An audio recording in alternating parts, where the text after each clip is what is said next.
Hey, Sean here. I make a lot of videos on my own channel. Most of the videos I make are on the Fat Moose channel, which if you are not subscribed, go subscribe to the Fat Moose YouTube channel, please. Every bit helps. I wanted to, I guess, memorialize a friend of mine who I just found out last Friday he had passed away. My friend Kenneth, aka DJ Wolverine. Ooh, yeah, snick, snick. Kenneth was a good friend of mine, a couple years younger than me. We met, I'll just go into it. The way I met Kenneth, and by the way, everybody else calls him Ken or Kenny. I got this weird thing when I have friends with a full name, like my name is Sean. That's it, Sean. One syllable. I like the name, but that's all it is. It's Sean. People have called me Shawnee, Shauno, Shauner, but my name's Sean. But when I have a friend whose name is something like Kenneth or Michael or Matthew, I call them by their full name. I don't know why. It's a stupid quirk. Speaking of stupid quirks, look at this mess. We have no water right now. We haven't had water here at the condo since about 4 p.m. and it is now 1:07 a.m. and no water. So we're making do. But that's why I look like practically homeless. Haven't had a chance to bathe. Anyhow, sorry, distracted. How I met Kenneth, years and years and years and years ago, early 2000s, my friend James, his band, Chump, cover band, were playing at Barty's in Pequannock, and they had a guy who was like DJing between sets, and also during the songs he would play some samples. Remember, like a lot of Limp Bizkit stuff and songs back then, they would have samples and DJ shit going on, and scratching and everything. So between sets, I go up to the guy who was DJing. I'm like, "Excuse me." I was like, would you be able to play any? And before I could even finish the sentence, he goes, "Clutch." I'm like, "Yeah." And I look down, I'm not wearing a Clutch shirt. I was like, how did you know that I wanted to hear Clutch? He goes, "Well, every time I go see Clutch, which is all the time, I always see you there, and you're always right up front, and you're always freaking out and screaming along with all the lyrics, and I recognize you from Clutch shows," which I was like, that was so bizarre. Um, so then he said something about his DJ name is DJ Wolverine. And I was like, "Oh, you're in the comics?" He's like, "Well, not really, but I love Wolverine." And I was like, "Well, but if you're not in the comics, how do I know you love Wolverine?" He lifts up his shirt. Now, Kenneth had like full sleeves of tattoos, chest piece, back piece. He lifts up his shirt, says DJ Wolverine on his chest. I was like, all right, this dude's badass. So we hit it off, became friends. I ended up doing some shows with Chump as a fill-in bass player. And we bonded over our mutual love of Clutch. We bonded over. I wrote down a short list because I don't want to leave anything out. This video may go on a little long. I'm sorry, but there was a drink back in the early 2000s named Sparks. Before Four Loko, this was the OG alcohol and caffeine drink. It came in these big, I guess like 20-ounce cans, and they looked like batteries, like the positive and negative, and they were these big. It was orange and silver, and we got hooked on these damn things. You drink 2 or 3 of those, and you just felt invulnerable. And they were a good hangover drink. If you went too hard in the paint the night before, you could wake up the next day, crack Sparks, get just enough alcohol, just enough caffeine to level you out. So we bonded over that. I don't remember if I turned him on to Sparks or he turned me on to it. Whatever, but so again, he had full sleeves of tattoos, like wild. And I think I dared him at one point. He was talking about how much he loves Sparks. Like, well, if you love it so much, why don't you get a tattoo? Sure as shit, I see him a few days later, tucked in to one of his sleeves. There's the Sparks logo. Crazy son of a bitch, man. So yeah, so we met through our mutual love of Clutch. We bonded over our mutual love of caffeinated alcohol.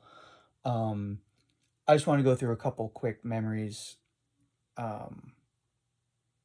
Yeah, so back in 2007, I'm thinking, my house flooded, as my house would flood from time to time. And this was a pretty major flood. I'm talking like 4, maybe 5 feet of water in my house.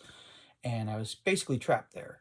I could leave, but I didn't feel like walking through filthy water up to my man parts and higher. And so Kenneth called me to see how I was doing, and I was like, I could use some supplies, man. And Kenneth at this point had its giant pickup truck, lifted up, this big beast of a truck. He's like, well, look, man, I could get through that water. I could bring you stuff. And I was like, all right. So it's like, I need some wild turkey, some beer, some canned goods, maybe a few candles because we had no electricity. So I'm sitting there waiting, and I hear his engine. I recognized it. And he comes barreling down my flooded street like a maniac, turns into my driveway. I guess he didn't understand the physics of the situation. He came in so fast into my driveway that he pushed this wall of water up against my house, and it blew both garage doors right off of their tracks. Just whoosh, just giant, and both doors went plunk. And I was like, Kenneth, god damn it, dude, what did you do? He's like, oh, I didn't really think that through, did I? I'm like, you did not. But he put on, he loved the fish, so he had waders. So he put on his waders, and I went out there in my bathing suit, and he helped me put the doors back on track. But I just thought it was so funny that, he came in to ostensibly help me and ended up just put a wave of water just crashing against my beleaguered house. And I was like, well, thank you, I guess, Kenneth. Let me think, what else? Okay, so one time we used to hang out at the Boonton Avenue Grill in Boonton, on Boonton Ave. What are the odds? We used to call it the Bag, the B-A-G, Boonton Ave Grill. And that's where we really cemented our friendship. Me and a bunch of other people. We had a whole crew there where on any given night you could roll up to the Bag and you'd see at least 5 or 7 people you knew. So we spent a lot of time there. Tangentially, so once the Bag closed, Steve, the owner, sold it. It became a Sharky's, a hot wings place. It's a fine place, whatever. It just never felt like our spot anymore. So we kind of moved on. We started going to the American Legion up the street or whatever it was, VFW or something, and that was never quite the same. And at that point, I had started dating Nicole, and so I was spending time with her, and we didn't really have a meetup spot. And everybody just kind of drifted. We stayed in touch more or less, but everybody kind of drifted away. And I really feel bad that over the years I wasn't as close with Kenneth as I was, or as close with a lot of people as I used to be, because I was in a relationship now. I wanted to stay home with my gal. I didn't have a need to go out to a bar on a Tuesday night, and but I'll give you a quick bag memory, and then I'll double back. I'm doing my own version of the weave here. So one night the Bag, they had a raffle or whatever it is. Not a raffle, maybe a raffle, but you could win prizes. I don't know. You put money in, you get tickets, you win some shit. I won a iPod little portable speaker thing, like this big, that you put your iPod on and you could charge it, and then you could bring it, like a tailgater, I think they called it. But Kenneth won this grill. It was one of these, it's like a kind of a roundish dome-shaped thing with a tripod. So again, you could bring it to a parking lot or your backyard and just throw some charcoal in there. And so he was very happy to have it. And he's an outdoors guy. We went camping a couple times together. He used to go fishing, and, he liked the outdoor stuff. And so at the end of the night, we're all 3 sheets to the wind. And we're all getting our stuff and getting ready to leave, and he picks up the box, and it was a big box. He misjudged the weight of the box, though, because it was just this little grill, and he picks it up to put it on his shoulder, and he just freaking hauls it right over his shoulder. It goes flying. There was a ramp that led down to the bar. It hits the top of the ramp, goes ka-clunk, ka-clunk, ka-clunk, ka-clunk, all the way down the goddamn ramp, and we were beside ourselves. I'm pretty sure I fell off my bar stool. We were just laughing so hard, and he was just like, whoa. Guess I misjudged that. So going back to the Bag, yeah, once that bar closed and everybody kind of moved on with their lives, we didn't keep in touch as much as I would have preferred. And, that's half my fault, obviously. Then a few years ago, Kenneth developed some health issues. And I talked to him a couple of times. He was not able to really go out anymore. He had to quit drinking just for health reasons. And we just didn't see each other that often. And I kept saying to myself, you got to reach out to Kenneth more often. You got to reach out to Kenneth more often. And being me, I got a lot of big ideas that I never follow through on. And so we just lost touch. And I found out on Friday that he had passed. From the way I heard it from a mutual friend, he lived on his own. He was renting a house right outside of Boonton, I think. And a friend of his was trying to get in touch, hadn't heard back for a few days, so they sent the authorities there, and they let themselves in, and they found him. So I will forever regret not keeping in better touch with him. Um, people our age, man, people drift. People get married, have kids, get divorced, get remarried, have other kids. I don't know, move out of state. I lost touch with a lot of people when I took over the comic shop 5.5 years ago, just by nature of me being there so much. And okay, let's move on to some fun stuff. Speaking of the bag, I know this is a long video. I'm sorry, but I'm gonna keep going. Don't give a shit. Hold on.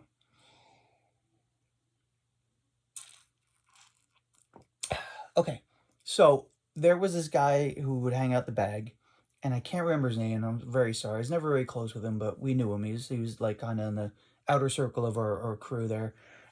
Black guy, big black dude. Can't remember his name. Again, I apologize. And Kenneth was not super tall, but he was built. He worked out. Like he wasn't like this giant, but he was in shape. And somehow they developed nicknames for each other.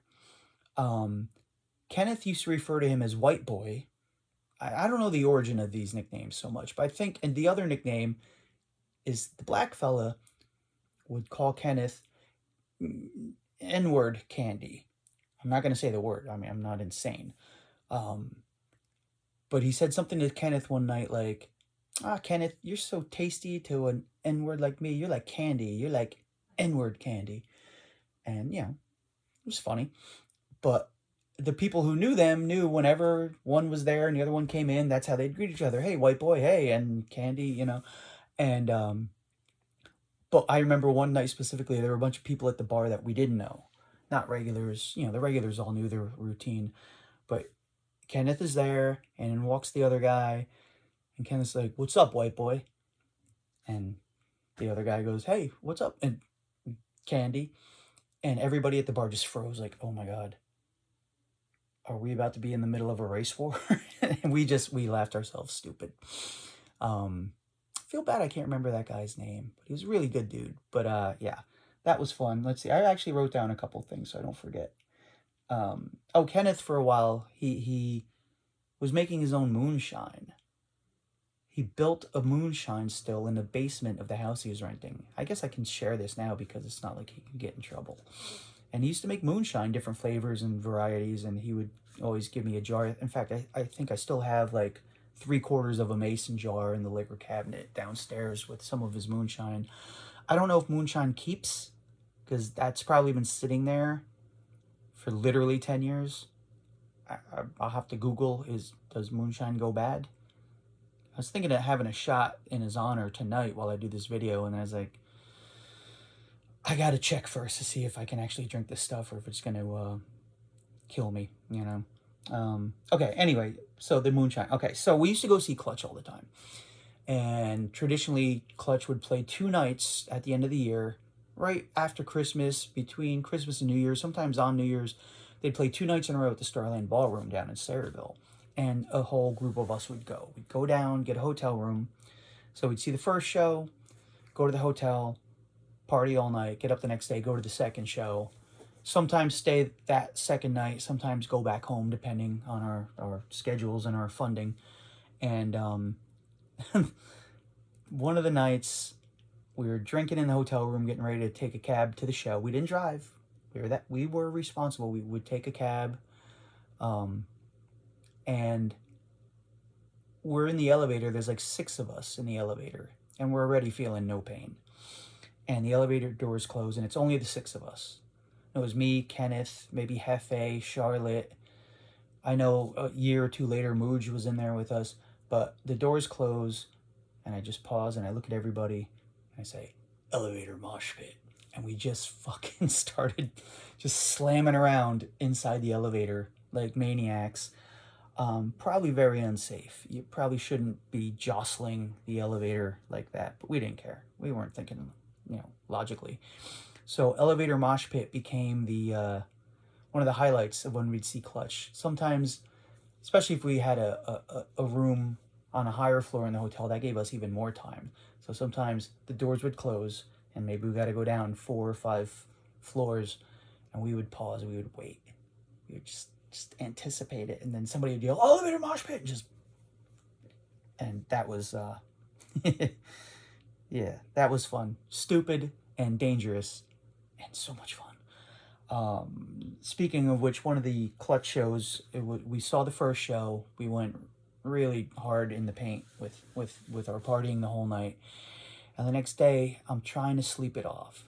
And Kenneth, God bless him, decides to rent a movie through the TV thing in a hotel. And he rents Saw 2, whatever year that may have been. And here I am completely hungover, sheets over my head, trying to get extra sleep to rally for the second show. And he's got the TV cranked up, and it's people screaming and buzzsaws going off and all. It's a murder movie. It's not like very idyllic. And I'm lying in the bed, like, Kenneth, I swear to God, of all the movies, this is what you chose. Like, hey man, I wanted to see it. It's like, okay, fair enough. Trying to think if there's anything else. There's probably 1,000 more stories I can tell about Kenneth. But I will say this: I don't know anybody who didn't like Kenneth. Most people, you'd be like, well, yeah, I like him, but so and so doesn't, or whatever. I'm sure I've got several enemies out there that I don't even know about. But Kenneth, nobody was ever like, Kenneth, that fucking guy. He was just the nicest guy, and anytime I needed help with anything, he was there. And I don't know, I'm sure the service is going to be coming up soon. It's not going to be easy. But I wasn't even going to make this video. A couple of scotches in me. I don't even drink scotch. I'm a bourbon guy, but I found a bottle of scotch under the counter. Somebody had given it to me a while ago, one of my customers, and it didn't fit in the liquor cabinet, so we stuck it under a different cabinet. And then 2 days ago, I'm looking for something in the cabinet, like, holy shit, there's a whole bottle of Johnny Walker under here that I didn't know about. So that's what we're doing here. I believe, if I remember correctly, Kenneth's favorite was Yukon Jack, which is gross. It just is. I mean, I'll drink it. I'll drink anything, but I used to drink it when I was a kid because it was 100 proof, so you get more bang for your buck. But yeah, so I just wanted to raise a glass to our friend Kenneth, DJ Wolverine. What I've heard is it's going to be a closed casket, which is always easier to deal with. You don't want to see your dead friend, but maybe I can, if nobody's looking, maybe I can sneak Wolverine in there for him, so when they put him in the ground, he's got a friend with him. Anyway, Kenneth, love you, man. I wish we had kept in touch more, but you will forever be in my thoughts.